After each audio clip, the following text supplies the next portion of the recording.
Good morning everyone. Matagal-tagal din tayo hindi pag-upload ng vlogs. And I just want to share all of you sa kung ano naging buhay namin 2 weeks bago kami uuwi and what are the things that we're doing in preparation. So let's just watch this video.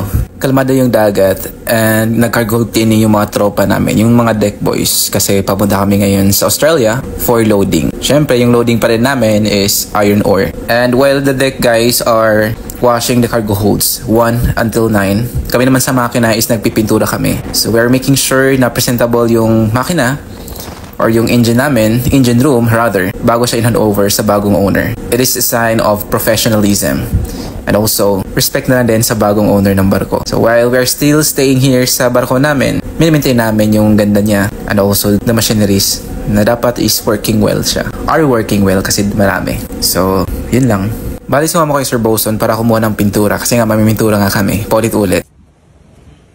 At nung may pintura na kami, nagpintura na sila si Sir Dennis tsaka si Sir Oliver, yung dalawang oiler namin dito. While kami naman ni Sir Third Engineer, tinitest namin yung fuel injector valve ng auxiliary engine namin, number 1. Kasi may spare kami, 6. And then, pinasecure ni Segundo sa amin. So, we just want to check the working pressure is normal before securing it.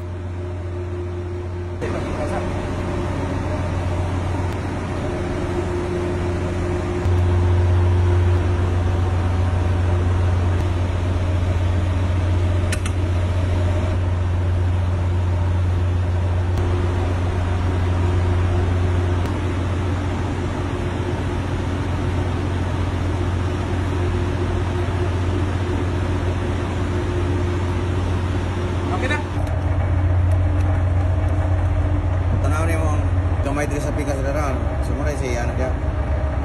Sukat. Karon ako nito og pamangayan man pero madaan naman tamo dilot. Ano na siya? Wala na siya. And ito na siya, ready for spare na siya. Pero nung na-secure na namin yung mga injectors, sabi ni Segundo na palitan na daw yung mga injectors ng generator number 1 namin. So yan, tinulungan ko na si Sir Third Engineer para palitan. Lahat talaga ng injectors galing sa uno papunta sa size.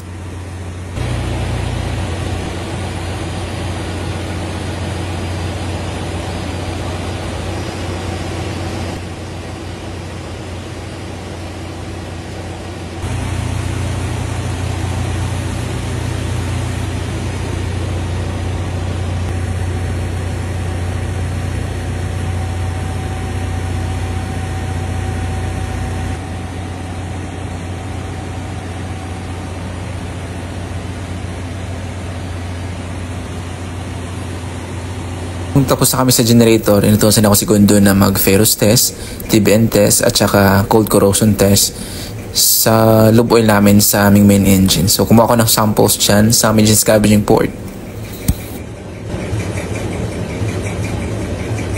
Nung nakuha ko na lahat ng samples from Unit 1 to Unit 6, nag-start na ako mag-TBN test. So TBN test yung yun ako kasi yun yung pinakamatagal. Ayan, kita nyo naman.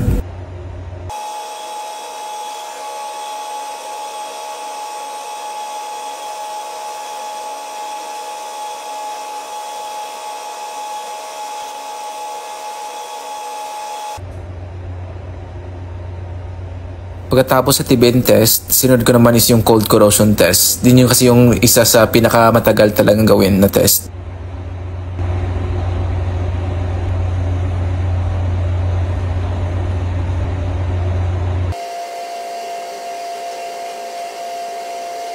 Pagkatapos ma-shake yung dalawang vials or samples at kapag na-settled na siya, kapag nag-separate na yung water tsaka yung lube oil, yan nilagay mo siya sa parang test kit niya or tester niya, tapos itatapat mo yung color niya or yung flashlight, itatapat yung flashlight, tapos i-adjust mo yung color, dapat yung dalawa niyang is magkapares ang kulay.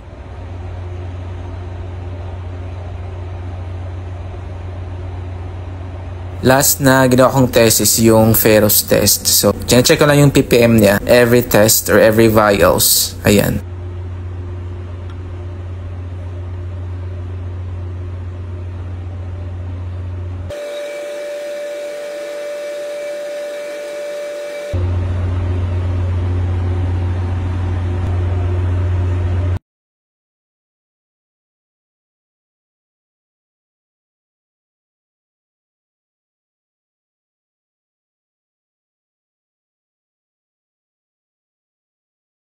Kinagabihan, wala nang duty, nakaprangko na kami lahat. So, nag-secure na ako ng mga gamit ko. Kasi by next port is pauwi na kami. So, ayun, nag-prepare na ako ng mga gamit ko sa luggage ko. And all the things, the stuffs that I need. So, nag-prepare na ako dyan.